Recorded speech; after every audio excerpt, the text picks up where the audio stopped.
ఈ అంశాలను నేను ప్రస్తావించడానికి ఒక కారణం ఉంది. ఏమీ లేనప్పుడు, విద్య లేనప్పుడు కనీసం మన సంతకమైనా మనం పెట్టేంత విద్యను సాధించాలని వయోజన విద్యను కూడా గ్రామాలలో చెప్పడం జరిగింది.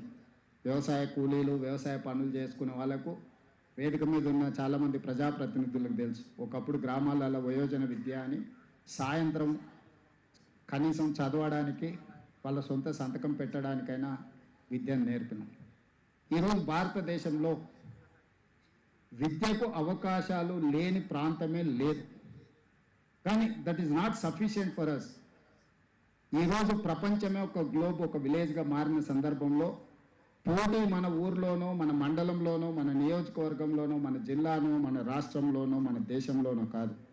ఈరోజు విద్యలో ప్రపంచంతోనే పోటీ పడే పరిస్థితులు వచ్చినాయి. ప్రపంచంతో పోటీ పడాలనుకున్నప్పుడు విద్య అందించడం కాదు, విద్యలో నాణ్యత ఉండాలి, క్వాలిటీ ఎడ్యుకేషన్. అదేవిధంగా ఏఐ తుఫాన్ వస్తున్నది. ఏఐ సునామీలాగా వచ్చి వేలాది లక్షలాది మంది వైట్ కాలర్ జాబ్లు పోతున్నాయి అని చెప్పి రోజు పేపర్లలో, టీవీలలో చూస్తున్నాం. మరి ఈరోజు ఏఐ సునామీలో వైట్ కాలర్ జాబ్స్ పోయినప్పుడు, కోట్లాది మంది దేశంలో యువకులు నిరుద్యోగులు మారినప్పుడు ఈ దేశం యొక్క ఆర్థిక వ్యవస్థ, ఈ దేశం యొక్క భవిష్యత్తు వేగంగా అత్యంత ప్రమాదం వైపు ప్రయాణం చేస్తున్నాం. అందుకే ఈరోజు స్కిల్ అనేది అవసరం. స్కిల్ లేకుండా వైట్ కాలర్కి ప్రత్యామ్నాయమే blue collar. Blue collar jobs చేయాలి, బ్లూ కాలర్ అభివృద్ధి చేయాలి అని అంటే వాళ్లకు సాంకేతిక నైపుణ్యాన్ని అందించాలి. ఈ రోజుల్లో ప్రతి సంవత్సరం తెలంగాణ రాష్ట్ర ప్రభుత్వం తరఫున తెలంగాణ రాష్ట్రంలో 1,10,000 మంది ఇంజనీరింగ్ గ్రాడ్యుయేట్స్ పాస్ అవుతున్నారు.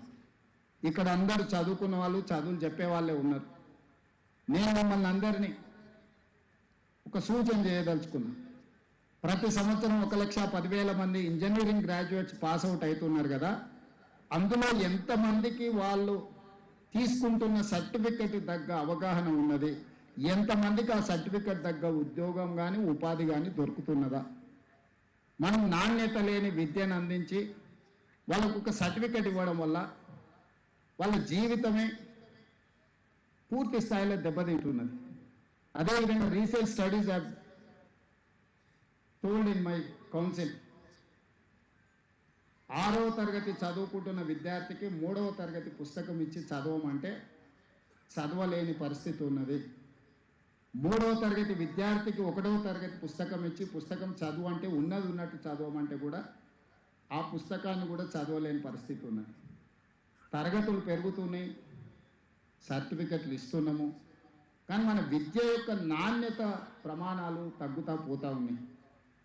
ఇక్కడ టీచర్స్ కమ్యూనిటీ ఉన్నది.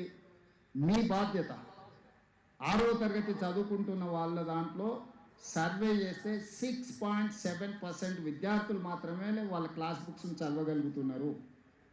మిగతా ఆల్మోస్ట్ 93% ఆ క్లాస్లో ఉండేవాళ్ళు ఎక్కువ వాళ్ళు చదవగలుగుతున్నది 3వ తరగతి పుస్తకం మాత్రమే. ఈ లోపం అత్యంత ప్రమాదకరం. ఈ దేశ భవిష్యత్తుకి ఇది చాలా ఇబ్బందికరం. అందుకే ఈనాడు గవర్నమెంట్ స్కూల్స్లో, ప్రైవేట్ స్కూల్స్లో నా విజ్ఞప్తి ఒకటే. ఈరోజు ప్రైవేట్ స్కూల్లో ఐడోనో మరి ఏవిఎన్ గారు కానీ ఇక్కడ ఉన్న ప్రైవేట్ స్కూల్స్ ప్రయాణం ఒక స్టూడెంట్ మీద ఎంత ఫీజు తీసుకుంటున్నారో నాకు తెలియదు. మేబీ 3,000 4,000 ఛార్జ్ చేసినా కూడా 50,000 లోపే ఒక విద్యార్థి మీద ఖర్చు అవుతుంది.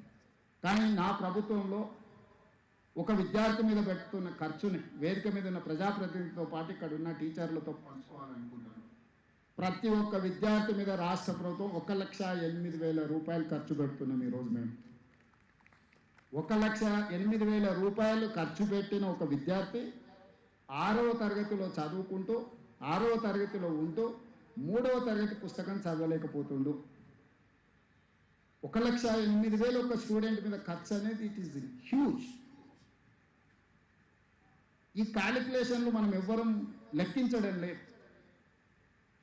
ప్రభుత్వము విద్య మీద అత్యధికంగా ఖర్చు పెడుతుంది. ఇయర్ దాదాపుగా 27,000 కోట్ల బడ్జెట్లో కేటాయించినాం. మన బడ్జెట్లో 8.3% మన బడ్జెట్లో ఖర్చు పెడితే నిజంగా నాణ్యత కలిగిన విద్యను అందించలేకపోవడం అనేది రెండవది, ఈరోజు తల్లిదండ్రులు 2 సంవత్సరాలు కాకుందే పిల్లల్ని పాఠశాలకు పంపించాలని, పిల్లల్ని చదివించాలని ప్రయత్నం చేస్తున్నాం. ప్రభుత్వ పాఠశాలల్లో నర్సరీ, ఎల్కేజీ, యూకేజీ వ్యవస్థ లేదు. 5 సంవత్సరాలు నిండిన తర్వాత 1వ తరగతి నుంచే చేర్చుకుంటామంటుంది. ఉపాధి హామీ కూలీల నుంచి కార్మికుల వరకు పిల్లల్ని నర్సరీ, ఎల్కేజీ, యూకేజీ విద్యకు పంపించాలన్న తాపత్రయంలో ప్రైవేట్ స్కూల్స్ వైపు, ప్రైవేట్ విద్యా సంస్థల వైపు వాళ్ళు ప్రయాణం చేస్తున్నారు. నేను తప్పు పట్టట్లేదు, కానీ ప్రభుత్వం విఫలం చెందడం వల్లనే వాళ్ళు ప్రైవేట్ స్కూల్స్ వైపు వెళ్తున్నారు. అందుకే ఈ సంవత్సరం నుంచి గవర్నమెంట్ స్కూల్స్లో నర్సరీ, ఎల్కేజీ, యూకేజీని కూడా ఇప్పుడు రాష్ట్ర ప్రభుత్వము ప్రవేశపెడుతుంది. వచ్చే అకాడమిక్ ఇయర్ నుంచి నేను నర్సరీ, ఎల్కేజీ, యూకేజీలో పేద పిల్లల్ని ప్రభుత్వ పాఠశాలలకు తేకపోతే 3 సంవత్సరాలు ప్రైవేట్ స్కూల్లో చదువుకున్న తర్వాత 4వ సంవత్సరం మళ్ళీ ప్రభుత్వ పాఠశాలలు చేరడం అనేది జరగదు. ఈరోజు నాకు కొన్ని స్కూళ్ళల్లో 9 మంది టీచర్లు ఉంటే 5 మంది స్టూడెంట్స్. ఈ 9 మంది టీచర్లు ఎవరికి చదువు చెప్పాలి? 5 మంది స్టూడెంట్స్కి. వాళ్ళు వంతుల వారుగా పెట్టుకుంటే వాళ్ళకి 15 రోజులకు ఒకసారి వస్తుంది డ్యూటీ. అన్ని సంతకాలు ఒకడే పెడుతుంది, ఏదో నడిచిపోతుంది. అది వాళ్ళ తప్పు కాదు, సొసైటీ యొక్క తప్పు. మనం దాని మీద ఫోకస్ చేయకపోవడం వల్ల ఈరోజు ఇంకా కొంచెం స్టాటిస్టిక్స్ నేను ఇవ్వదలుచుకున్నాను. రాష్ట్ర ప్రభుత్వ ఆధ్వర్యంలో 26,000 పాఠశాలలు ఉన్నాయి. 26,000 పాఠశాలలు నా దగ్గర ఉంటే నా దగ్గర ఉన్నది 18 లక్షల మంది విద్యార్థులు. అదే ప్రైవేట్లో 11,000 పాఠశాలలు ఉంటే 33 లక్షల మంది విద్యార్థులు ఉన్నారు.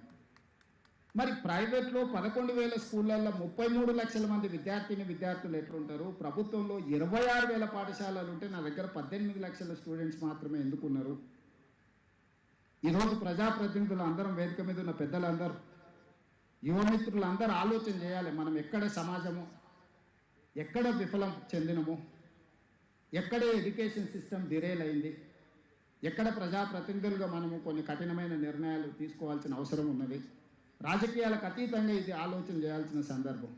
ఈ వేదికను చూసినాం, నాకు సంతోషమైంది. కనీసం కొంత క్వాలిటీ డిస్కషన్, డిబేట్, కనీసం మనసులో ఉన్న ఆలోచనలను పంచుకుంటే కేంద్ర ప్రభుత్వంలో ఉన్న పెద్దలు కానీ, ప్రజాప్రతినిధులు కానీ ఎక్కడో ఒక దగ్గర ఈ సిస్టమ్ని ఎంపవర్ చేయడానికి మాట్లాడతారని నేను భావిస్తున్నాను. ఈరోజు మనందరం ఆలోచన చేయాలి, సమాజం కూర్చొని ఆలోచన చేయాలి. విద్య కోసం తాపత్రయపడాల్సిన పని లేదు. ప్రతి గ్రామంలో స్కూల్ వచ్చింది, సింగిల్ టీచర్ స్కూల్స్ వచ్చినాయి. ప్రతి తండా కానీ, గూడ కానీ సింగిల్ టీచర్ స్కూల్స్ వచ్చినాయి. ప్రతి 3 కిలోమీటర్స్ లోపల అప్పర్ ప్రైమరీ స్కూల్ వచ్చింది. ప్రతి 5 కిలోమీటర్స్లో హై స్కూల్ వచ్చింది. ప్రతి మండలంలో జూనియర్ కాలేజ్ వచ్చింది. ప్రతి నియోజకవర్గంలో డిగ్రీ కాలేజ్ వచ్చింది. ప్రతి రెవెన్యూ డివిజన్లో ఇంజనీరింగ్ అండ్ మెడికల్ కాలేజీలు వచ్చినాయి. క్యాంపస్లు వచ్చినాయి, యూనివర్సిటీలు వచ్చినాయి. దాదాపుగా 12-13 యూనివర్సిటీలు ఉన్నాయి. ఇవన్నీ కరెక్టే, వీటన్నిటిని ఆమోదిస్తాం. కానీ నాణ్యత ఎక్కడున్నది? సాంకేతిక నైపుణ్యం ఎక్కడున్నది? ఈరోజు నాణ్యమైన విద్యను అందించకుండా సాంకేతిక నైపుణ్యాన్ని మన యువతకు నేర్పకపోతే ఈ ఏఐ సునామీలో వీళ్ళు ఏమి ప్రయోజకులు కాని పరిస్థితి వస్తే ఈ దేశం ఎదుర్కోబోయే సమస్య ఎంత తీవ్రమైనదో ఈరోజు వేదిక మీద ఉన్న మనందరం ఆలోచన చేయాలి. అందుకే ఈరోజు రాష్ట్ర ప్రభుత్వం కొన్ని అంశాలలో మాకు భిన్నాభిప్రాయాలు ఉండొచ్చు, కొన్ని అంశాలలో భేదాభిప్రాయాలు ఉండొచ్చు. నాకు తెలిసి విద్యకు, వైద్యానికి సంబంధించి కిషన్ రెడ్డి గారు కానీ, రఘునందన్ రావు గారు కానీ, లేకపోతే మా మిత్రులు వేదిక మీద ఉన్న ఎమ్మెల్సీలకు, మా అర్ణమ్మ గారు కానీ, మాకెవరికి భిన్నాభిప్రాయాలు లేవు. మా అందరి అభిప్రాయం ఒకటే, నాణ్యమైన విద్యను